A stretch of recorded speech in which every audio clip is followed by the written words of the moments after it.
আজি 31/1/2024 বৰ্ষৰ প্ৰাতঃ মুৰলী ওম শান্তি বাপদাদা মধুবন।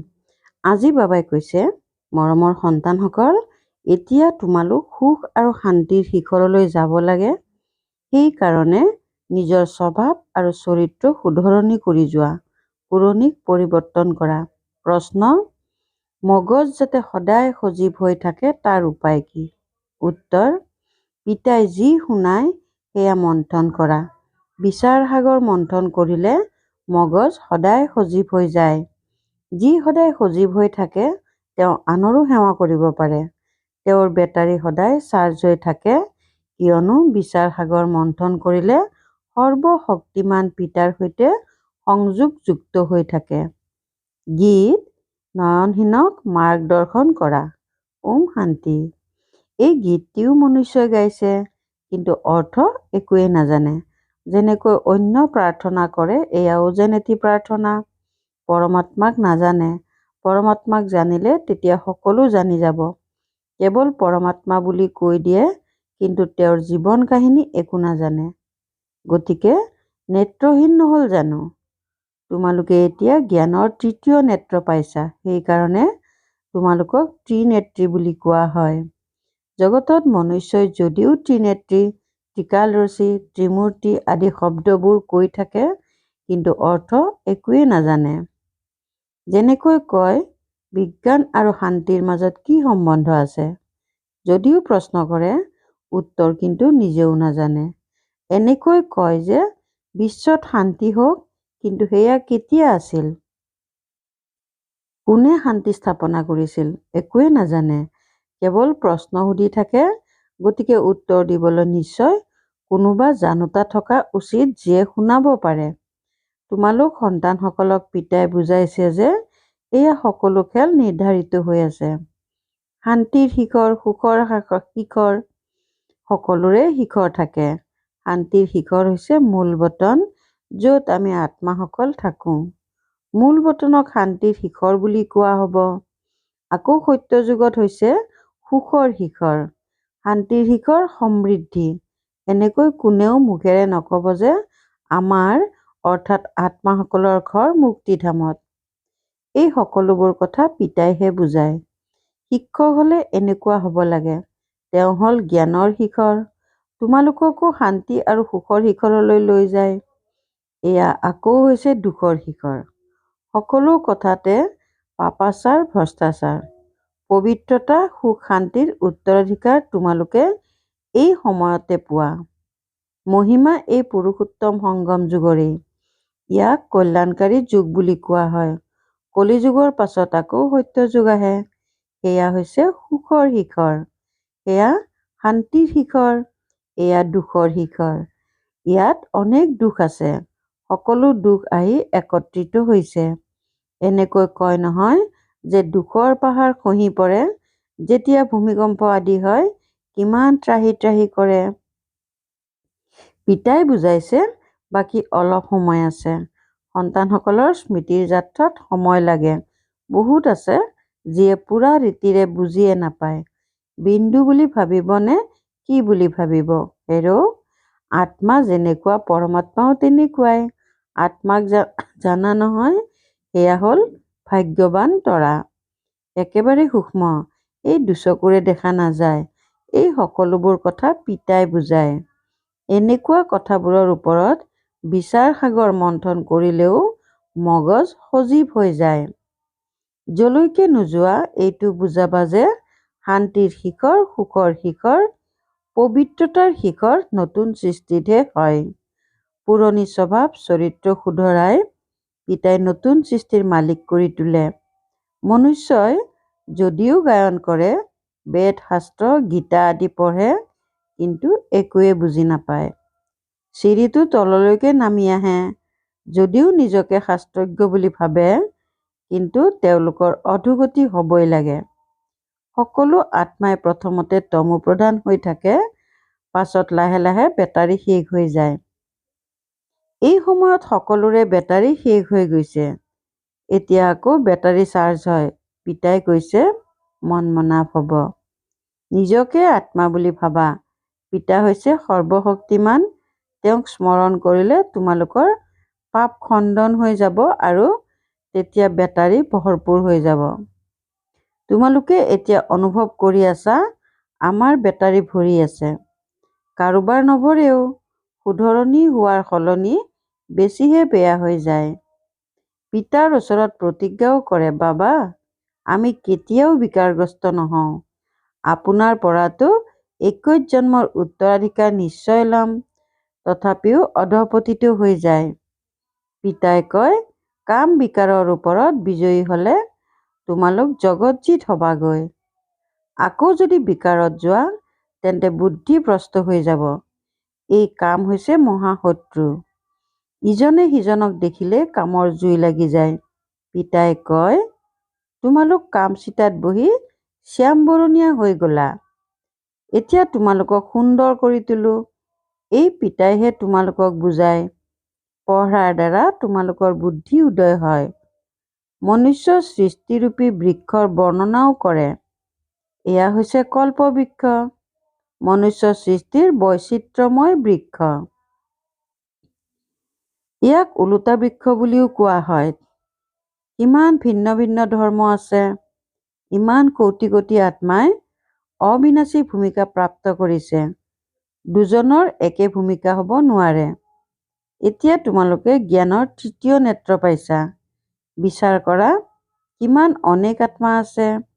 যেনেকৈ মাছৰ এবিধ খেল আছে, ৰছীৰে তললৈ নামি আহে, এয়াও তেনেকুৱাই। আমিও ড্ৰামাৰ ৰছীত বান্ধ খাই আছো। এনেকৈ তললৈ নামোতে নামোতে কল্প পুৰা হ'ল, আকৌ আমি ওপৰলৈ যাওঁ। এই কথাও সন্তানসকলে এতিয়া বুজি পাইছে। ওপৰৰ পৰা আত্মাসকল আহে, একাদিক্ৰমে বৃদ্ধি পাই থাকে। এই খেলত তোমালোক হৈছা ভূমিকা পালন কৰোতা। মুখ্য ৰচয়িতা, নিৰ্দেশক, ভাৱৰীয়া থাকে নহয়। মুখ্য হৈছে শিৱ বাবা। তাৰ পাছত কোনসকল ভাৱৰীয়া? ব্ৰহ্মা, বিষ্ণু, শংকৰ। ভক্তিমাৰ্গৰ লোকসকলে অনেক চিত্ৰ তৈয়াৰ কৰিছে, কিন্তু অৰ্থ একোৱেই নাজানে। লাখ লাখ বছৰ বুলি কৈ দিয়ে। এতিয়া পিতা আহি গোটেই জ্ঞান দিয়ে। এতিয়া তোমালোকে বুজিছা যে সত্য যুগত আমাৰ এই জ্ঞান নাথাকিব। যেনেকৈ ইয়াত কাৰোবাৰ চলে, তেনেকৈ তাত পবিত্ৰতা, সুখ, শান্তিৰ ৰাজধানী চলে। পিতাও অপূৰ্ব, ইমান সূক্ষ্ম বিন্দু। যেনেকৈ তোমালোক আত্মা, তেনেকৈ এওঁ আত্মায়ো পিতাৰ পৰা গোটেই জ্ঞান লৈ আছে। বাবা জানো আকৌ ডাঙৰ হ'ব? তেওঁ বিন্দু। তোমালোক আত্মা যি বিন্দু স্বৰূপ, তাতেই গোটেই জ্ঞান ধাৰণ হৈ আছে। এই জ্ঞান কল্পৰ পাছত আকৌ পিতাই দিব।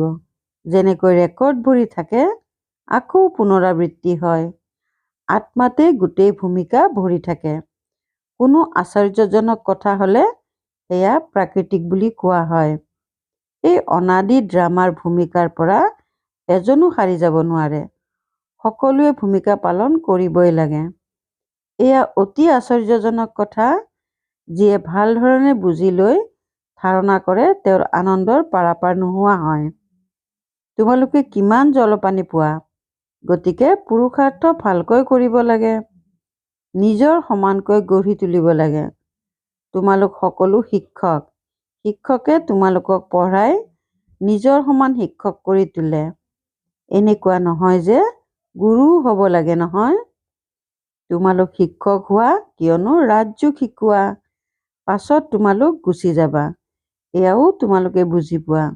বাকী সকলোৱেতো নাজানে, সদ্গতিও দিব নোৱাৰে। সকলোৰে সদ্গতি দাতাটো একমাত্ৰ পিতাই হয়। মুক্তিদাতা মাৰ্গদৰ্শকো তেওঁৱেই হয়। যেতিয়া তোমালোক তাৰ পৰা আহা, তেতিয়া পিতা মাৰ্গদৰ্শক নহয়। পিতা মাৰ্গদৰ্শক এতিয়াহে হয়।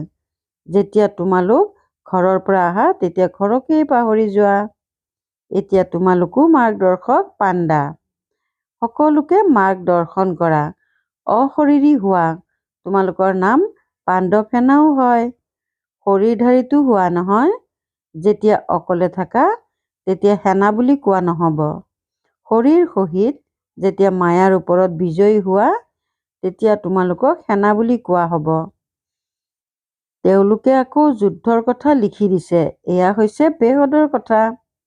মনুষ্যই সন্মিলন আদি পাতে, সংস্কৃত কলেজ আদি স্থাপনা কৰে।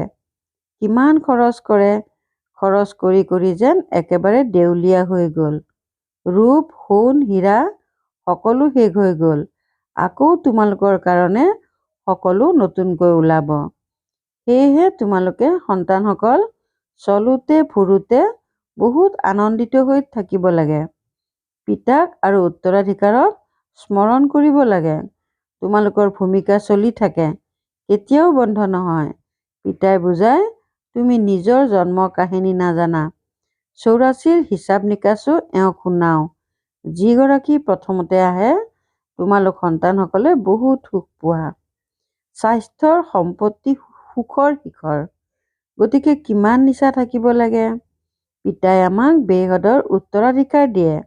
যিমানে তোমালোকে সমীপত আহি থাকিবা সিমানে আপদ আদিও আহিব। বৃক্ষৰ বৃদ্ধিও হ'ব লাগে। ডাল কোমল হ'লে সোনকালে বতাহ লাগি ভাঙি পৰে। এয়াতো হ'বই।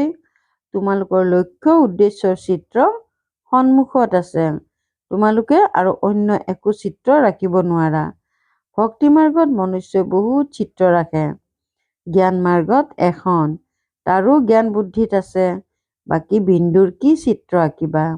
আত্মাটো বিন্দু হয়, এয়াও বুজিবলগীয়া কথা। আত্মাক এই দুচকুৰে নেদেখি। বহুতে কয়, পিতা মোকো সাক্ষাৎকাৰ কৰাওক, বৈকুণ্ঠৰ সাক্ষাৎকাৰ কৰোঁ। কিন্তু দেখিলেই জানো মালিক হবা। মনুষ্যই কয় অমুক স্বৰ্গগামী হ'ল, কিন্তু স্বৰ্গ ক'ত আছে সেয়া জানো জানে। যিসকলে আত্মা স্বৰ্গলৈ গৈছে তেওঁলোকে কয় আত্মাৰ সকলো স্মৃতিত থাকে। এতিয়া তোমালোকক উচ্চতকৈ উচ্চ পিতাই পঢ়াই আছে, যাৰ দ্বাৰা তোমালোকে উচ্চতকৈ উচ্চ পদ প্ৰাপ্ত কৰি আছা। পুৰুষাৰ্থ ক্ৰম অনুযায়ী নৰৰ পৰা নাৰায়ণ নিশ্চয় হবাগৈ। এতিয়া যিসকলে শান্তি বিচাৰে তোমালোকৰ কাম হৈছে তেওঁলোকক বুজোৱা। কিছুমানে বুজিও পায় যে এওঁলোকে সঠিক কথা কয়। সেই সময়ো আহিব, এনেকৈ লিখা আছে, কুমাৰীসকলৰ দ্বাৰা ভীষ্ম পিতামহ আদিক জ্ঞান বাণ মাৰিলে। বাকী এনেকুৱা নহয় যে অৰ্জুনে বাণ মাৰিলে, গংগা ওলাই আহিল। এনেকুৱা কথা শুনি মনুই কৈ দিয়ে ইয়াৰ পৰা গংগা ওলাই আহিল। গোমুখো সাজিছে। এতিয়া তোমালোক সন্তানসকলে দেখিছা তোমালোকৰ স্মাৰকো আছে। সেয়া হ'ল জল, দিলৱাৰা, এয়া হ'ল চৈতন্য। তাৰ ওপৰত বৈকুণ্ঠ দেখুওৱা হৈছে। তলত তপস্যা কৰি আছে, ওপৰত ৰাজ্যৰ চিত্ৰ। সেইকাৰণে মনুষ্যই ভাবে স্বৰ্গ ওপৰত আছে। বোমা আদি তৈয়াৰ কৰাসকলে নিজেও জানে যে এয়া আমাৰেই বিনাশৰ কাৰণে। কয় যে এনেকুৱা কৰিলে নিশ্চয় বিনাশ হ'ব। লিখাও আছে মহাযুদ্ধত এনেকুৱা হৈছিল, সকলো বিনাশ হৈছিল।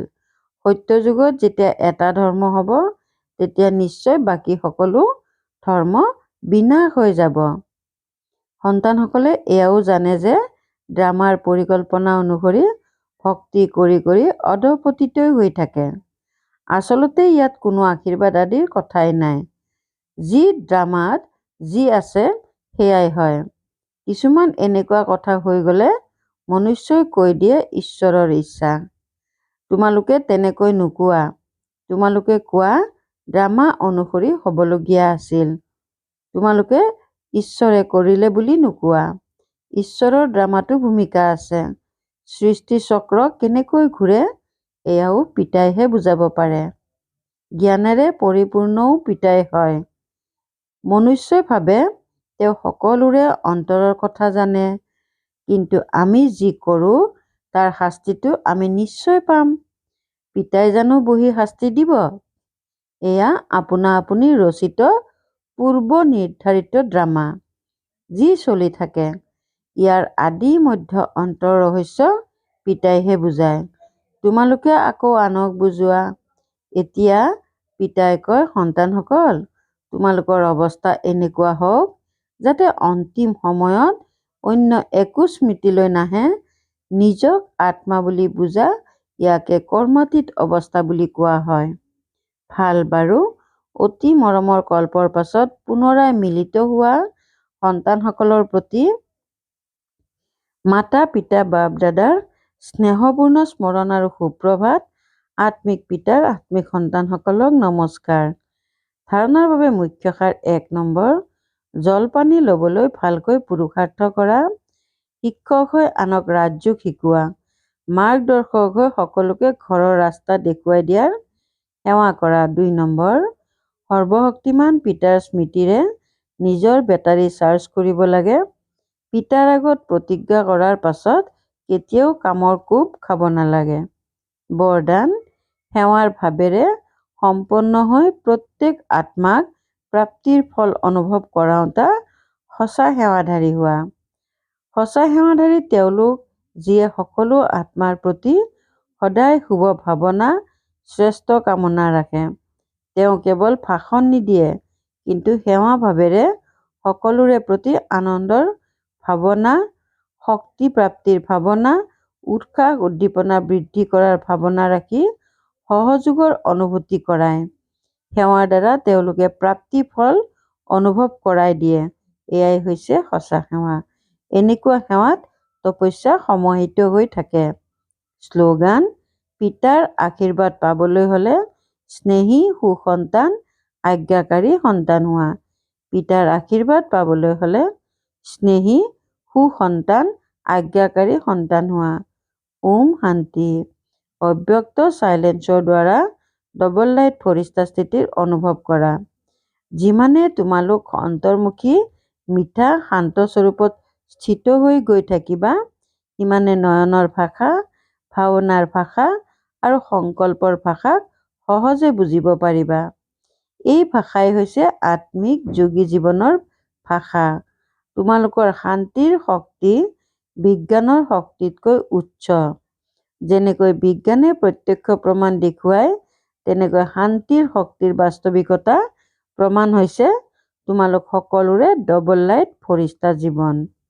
যেতিয়া ইমানবিলাক বাস্তৱিক প্ৰমাণ দেখিবলৈ পাব, তেতিয়া নিবিচাৰিলেও সকলোৰে দৃষ্টি তোমালোকৰ ওপৰত পৰিব আৰু জয় জয়কাৰৰ শ্লোগান ধ্বনিত হ'বলৈ ধৰিব। ওম শান্তি।